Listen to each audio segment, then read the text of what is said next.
जय श्री राम दोस्तों। मेघनाद रामायण का एक ऐसा पात्र था जिसे स्वयं वाल्मीकि जी ने सबसे शक्तिशाली योद्धा बताया है।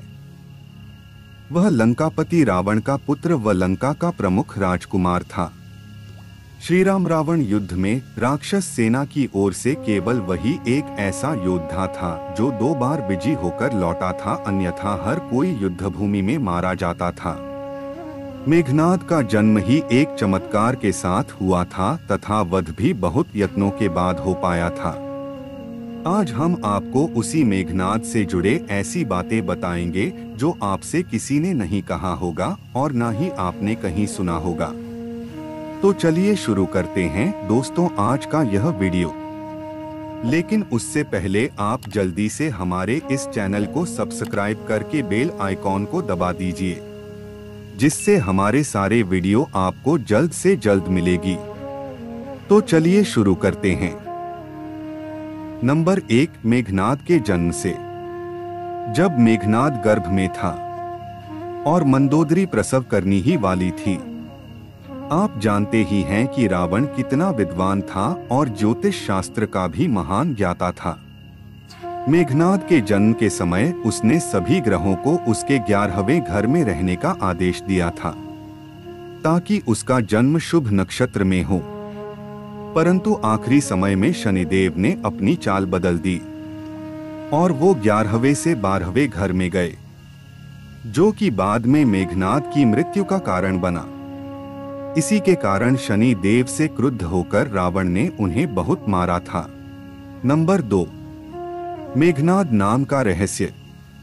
जब मेघनाद का जन्म हुआ था तब वह सामान्य बच्चों की तरह रोया नहीं था, बल्कि मेघों बादलों के समान गरजा था। इससे खुश होकर रावण ने उसका नाम मेघनाद रख दिया था, जिसका अर्थ होता है बादलों की गर्जना। नंबर 3, मेघनाद था लक्ष्मण का दामाद। मेघनाद का विवाह शेषनाग की कन्या सुलोचना के साथ हुआ था। सुलोचना एक नाग कन्या थी। इस प्रकार मेघनाद लक्ष्मण का दामाद था क्योंकि लक्ष्मण शेषनाग के ही अवतार थे। नंबर 4, मेघनाद था रावण से भी शक्तिशाली। जब मेघनाद बड़ा हो गया तब उसने गुरु शुक्राचार्य की सहायता से अपनी कुलदेवी निकुंबला देवी के समक्ष 7 यज्ञों का अनुष्ठान किया था। इससे उसे कई अस्त्र शस्त्र प्राप्त हुए थे, जिसमें एक दिव्य रथ था जो उसके मन की गति से किसी भी दिशा में उड़ सकता था। साथ ही उसे अक्षय तरकश व दिव्य धनुष प्राप्त हुए थे, जिसमें बाण कभी समाप्त नहीं होते थे। इन यज्ञों से उसे जो मुख्य शस्त्र प्राप्त हुए थे वे थे भगवान ब्रह्मा का सर्वोच्च अस्त्र ब्रह्मास्त्र, भगवान विष्णु का सर्वोच्च अस्त्र नारायण अस्त्र एवं भगवान शिव का सर्वोच्च अस्त्र पाशुपति अस्त्र। इन तीनों अस्त्रों को प्राप्त करने के पश्चात वह अपने पिता रावण से भी अत्यधिक शक्तिशाली हो गया था। नंबर 5, मेघनाद का नाम इंद्रजीत पड़ना। एक बार की बात है जब रावण देवराज इंद्र से युद्ध करने गया हुआ था, जिसमें इंद्र ने रावण को हराकर उसे बंदी बना लिया था। जब मेघनाद को यह पता चला तो उसने इंद्र से युद्ध किया व उन्हें पराजित कर दिया। अब मेघनाद इंद्र को बंदी बनाकर लंका ले आया। फिर एक दिन रावण व मेघनाद ने इंद्र के वध करने की योजना बनाई। यह देखकर स्वयं भगवान ब्रह्मा मेघनाद के पास आए व उसे देवराज इंद्र को छोड़ देने को कहा। बदले में उन्होंने मेघनाद को वरदान दिया कि किसी भी युद्ध में जाने से पहले यदि वह अपनी कुलदेवी निकुंबला का यज्ञ कर लेगा तो उस युद्ध में उसे कोई भी पराजित नहीं कर पाएगा। किंतु साथ ही भगवान ब्रह्मा ने यह भी कहा कि जो कोई भी उसका यह यज्ञ बीच में विफल कर देगा उसी के हाथों उसकी मृत्यु होगी। साथ ही मेघनाद की भक्ति व देवराज इंद्र के अहंकार को दूर करने के लिए भगवान ब्रह्मा ने मेघनाद को इंद्रजीत की उपाधि दी, अर्थात जो इंद्र को भी जीत सकता हो। नंबर 6, मेघनाद का श्री राम रावण युद्ध में 2 बार विजयी होकर आना। जब युद्ध में एक एक करके रावण के सभी योद्धा व भाई बंधु मारे गए, तब अंतिम विकल्प के रूप में उसने मेघनाद को भेजा। मेघनाद ने युद्ध भूमि में जाते ही चारों ओर हाहाकार मचा दिया था तथा शत्रु सेना पर कहर बनकर टूटा था। अंत में उसने श्री राम व लक्ष्मण पर नागपाश अस्त्र चला दिया, जिसमें दोनों बंधकर मूर्छित हो गए व धीरे धीरे मृत्यु के मुख में समाने लगे। इसके बाद युद्ध रुक गया व मेघनाद गर्जना करता हुआ वापस अपने महल आ गया। रावण अपने पुत्र की जीत से बहुत खुश हुआ था व उसे गले लगा लिया था। मेघनाद को जब ज्ञात हुआ कि स्वयं गरुड़ देवता ने आकर दोनों भाइयों को नागपाश के बंधन से मुक्ति दिलवा दी है, तो वह अत्यधिक क्रोधित हो उठा और अगले दिन वह फिर से युद्ध में गया व लक्ष्मण से भीषण संग्राम करने लगा। अंत में उसने आकाश मार्ग से लक्ष्मण पर शक्तिबाण चला दिया, जिसके प्रभाव से लक्ष्मण अचेत हो गए और भूमि पर गिर पड़े। इस बार मेघनाद मूर्छित लक्ष्मण को उठाकर लंका ले जाना चाहता था ताकि उनका कोई भी उपचार न किया जा सके। मेघनाद ने लक्ष्मण को उठाने की बहुत कोशिश की, लेकिन लक्ष्मण इतने भारी हो गए थे कि वे उससे उठे ही नहीं।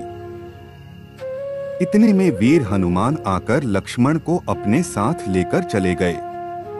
मेघनाद विजयी होने की गर्जना करता हुआ राजमहल आया, जहां उसका भव्य स्वागत हुआ। इसी तरह से मेघनाद श्री राम रावण युद्ध से 2 बार विजयी होकर लौटा था। नंबर 7, पहली बार मेघनाद का निकुंभला यज्ञ विफल होना। अगले दिन सुबह सुबह जब मेघनाद को यह पता चला कि राजवैद्य सुषेण की सहायता से लक्ष्मण ठीक हो गया है, तब वो अत्यंत क्रोधित होकर अपनी कुलदेवी के पास यज्ञ करने गया और अपने साथ सेना की कुछ टुकड़ी भी ले गया। लेकिन यज्ञ के बीच में ही श्री राम की वानर सेना लक्ष्मण के नेतृत्व में यज्ञ स्थल की भूमि पर आक्रमण कर दिया और सभी सैनिक को मार दिया और इसी के साथ मेघनाद का यज्ञ भी असफल कर दिया। यह देखकर मेघनाद अत्यंत क्रोधित हो गया तथा अपने रथ में बैठकर तेज गति से युद्ध भूमि के लिए निकल पड़ा। नंबर 8, मेघनाद ने जानी श्री राम और लक्ष्मण की सच्चाई। यज्ञ विफल होने से अत्यधिक क्रोधित हुआ मेघनाद लक्ष्मण के साथ भीषण युद्ध कर रहा था। इसी क्रोध में उसने अपने 3 सबसे बड़े अस्त्रों का प्रयोग किया। उसने एक एक करके लक्ष्मण पर ब्रह्मास्त्र, नारायण अस्त्र व पशुपति अस्त्र छोड़े, लेकिन वे लक्ष्मण का कुछ नहीं बिगाड़ पाए। मेघनाद जानता था कि ये अस्त्र हमेशा सफल रहते हैं, लेकिन इनका भगवान शिव, आदि शक्ति, नारायण, ब्रह्मा, शेषनाग व उनके अवतारों पर कोई प्रभाव नहीं होता। जब उसने लक्ष्मण पर उन तीनों अस्त्रों का कोई असर होते नहीं देखा, तो उसे ज्ञान हो गया था कि वह कोई सामान्य मनुष्य नहीं अपितु भगवान का एक अवतार है। यह देखकर वह तुरंत युद्ध भूमि छोड़कर राजमहल में अपने पिता से मिलने गया। नंबर 9, मेघनाद की अपनी पत्नी सुलोचना से अंतिम विदा लेना। मेघनाद राजमहल में आकर युद्ध की सारी बातें रावण को बताई और यह भी कहा कि श्री राम और लक्ष्मण कोई साधारण मनुष्य नहीं अपितु स्वयं भगवान हैं, और माता सीता को लौटा देने को कहा।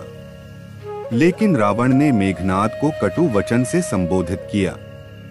अपने पिता के इन कटु वचनों को सुनकर मेघनाद बहुत निराश हो गया और उसने एक वीर की भांति युद्ध में मरना उचित समझा। उसे पता था कि वह नारायण से नहीं जीत सकता, इसलिए आज युद्ध में उसकी मृत्यु निश्चित थी। वह अपने माता पिता व पत्नी सुलोचना को अंतिम प्रणाम कर युद्ध भूमि के लिए निकल पड़ा। नंबर 10, लक्ष्मण की भक्ति से मेघनाद का वध। लक्ष्मण के लिए मेघनाद को मारना इतना आसान नहीं था।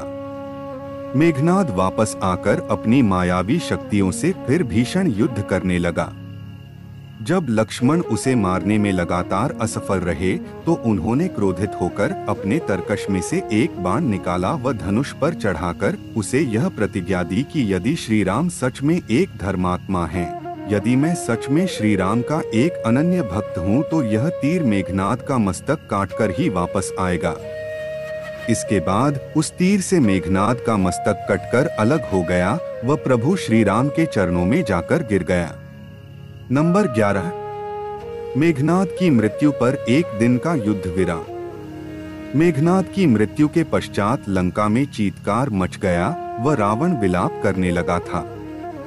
श्री राम ने भी लंकावासियों व रावण की भावनाओं को समझते हुए पहली बार एक दिन के युद्ध विराम की घोषणा की थी, ताकि मेघनाद का संस्कार शांतिपूर्वक तरीके से किया जा सके। नंबर 12, मेघनाद के बाद उसकी पत्नी सुलोचना का क्या हुआ?